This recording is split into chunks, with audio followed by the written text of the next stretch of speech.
Hello, my subscribers out there and everybody out there. Those of you that have not subscribed to my channel, please do so. My name is Juliana, so by me, Juliana Leonard. And today I would like to make it's gonna be a short video. It's about because some people they've called me from Nigeria, from back home, to ask me how they can. What are the options they have to migrate to Canada? Yes, because I live in Canada. So there are so many things you have to consider before considering moving to Canada. First of all, you have to ask yourself, what am I coming to Canada to do? Am I coming to as a student? Am I looking for a student visa, or am I coming to just to visit? Or am I coming to live as a permanent resident?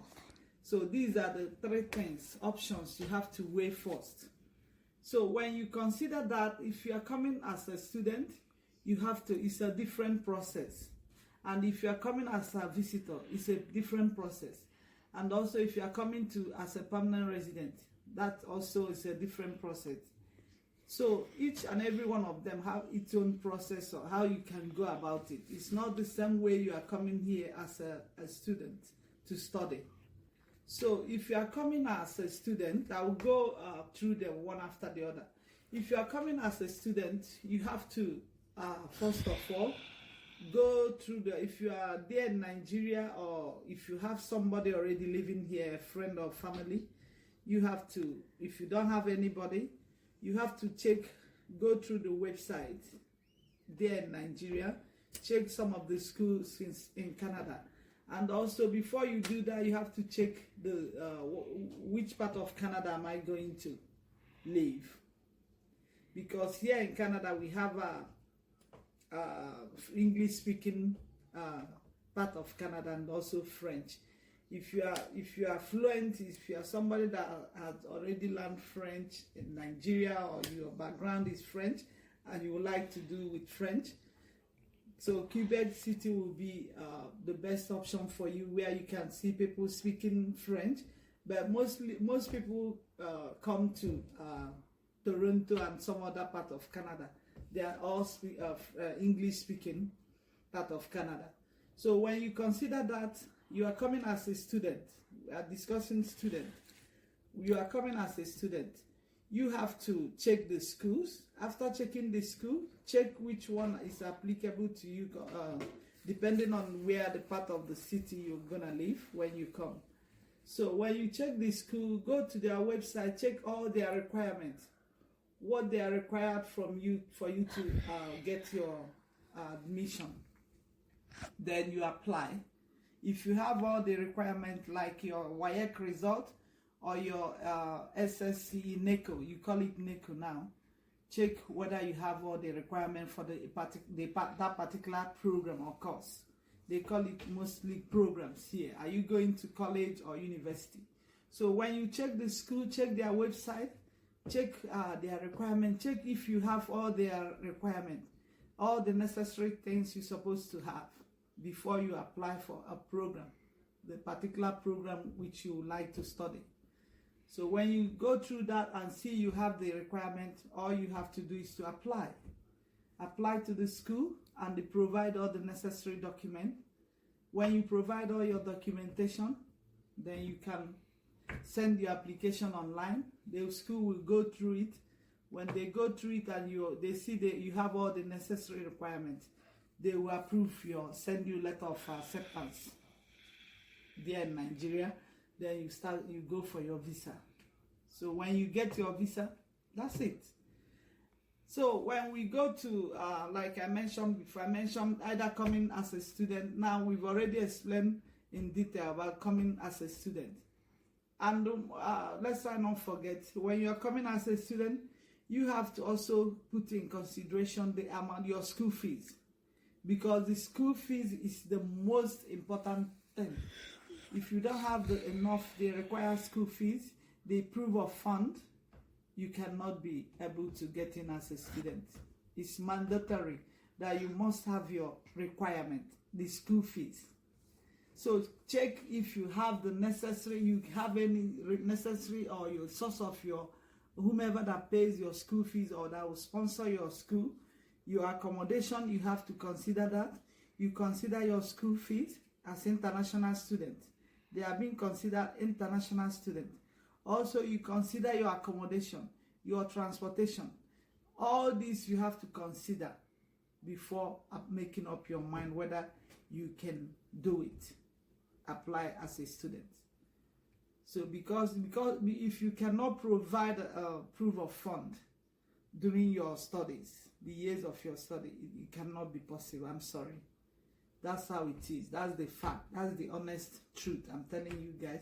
So when you are coming as a visitor, yeah, we go to a visiting visa. For you to come as a visitor here, you have to have somebody already living in Canada. The person here living already here will give you a letter of invitation to inviting you, providing all his proof of support. When he or she invites you here, that he or she can be able to provide for you during your stay, either 2 months, 3 months, depends on what they give you. So that's it. You have to have somebody here that will invite you, or you can equally apply online. I think they also have, if you go to Immigration Canada, the website, the official website. So do not allow anybody out there to tell you, we are doing visa there. I've seen so many people, they've called me here asking me, they have somebody that was an agent, this and that. It doesn't work that way. You must follow the due process. If you don't, it's a scam. They will scam you up. They will take your money. So do not allow anybody to trick you that they will give you paper to study and this and that. No, that's not the way. There's a way you do. They have legal way of doing things here. So if you have a family member, he or she will write the letter of invitation. He or she will show her proof of income to support you till during the period of your stay here in Canada. So after that, they will send you, he or she will, they will send the letter to the Immigration Canada, and they will process it. If they see you have the person that is inviting you have all the necessary fund and all that proof of income, they will give you your invitation letter.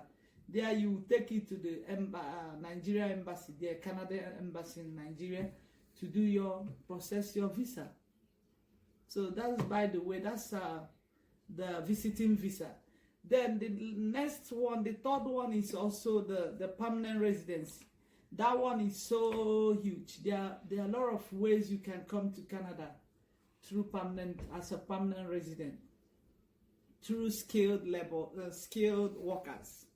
Skilled workers means people that they are professional. Some of you are professional. Maybe you are you've already gone to universities and have a particular profession, or you've already finished your university and you are a graduate.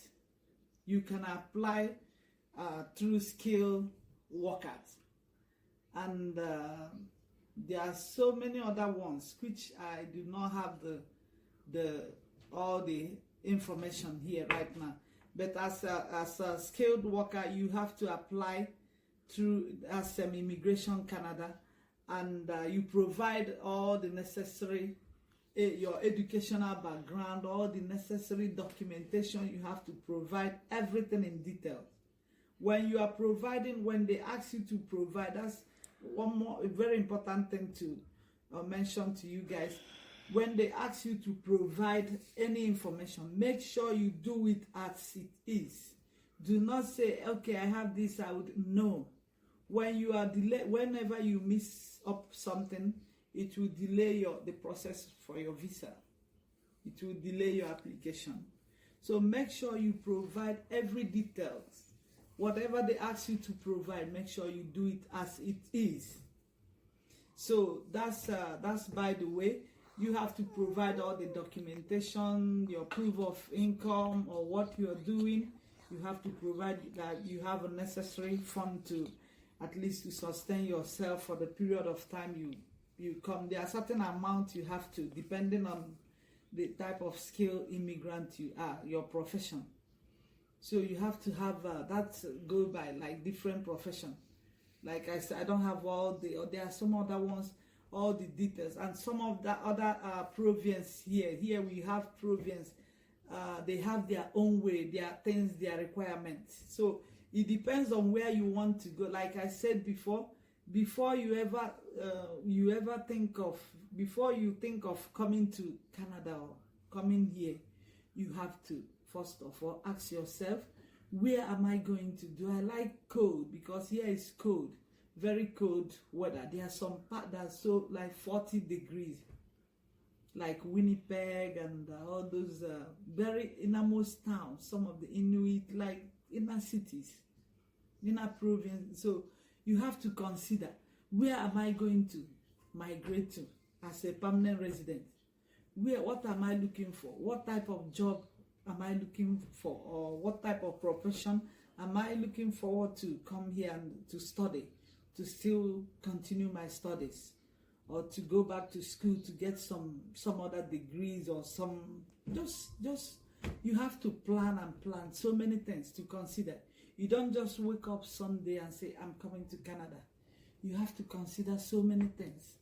So like I said before, there are so many things you have to do.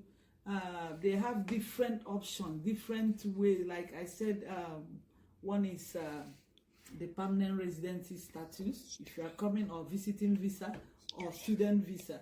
So these are things you have to consider. Make sure you have all the necessary requirements.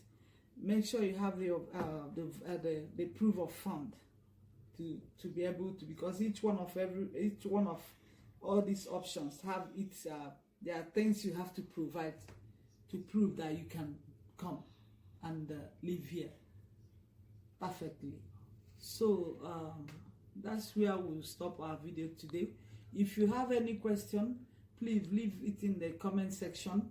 I will get back to you, and I will be able to answer your question, whatever question you have concerning coming to Canada. If you have any concern or anything you would like to ask, please feel free and drop your comment on the comment section, and I will go through it and get back to you. Thank you so much for your audience, and please like my video. Very important. Support your sister out there, please. And do not forget to subscribe. Please subscribe. Thank you. Remain blessed.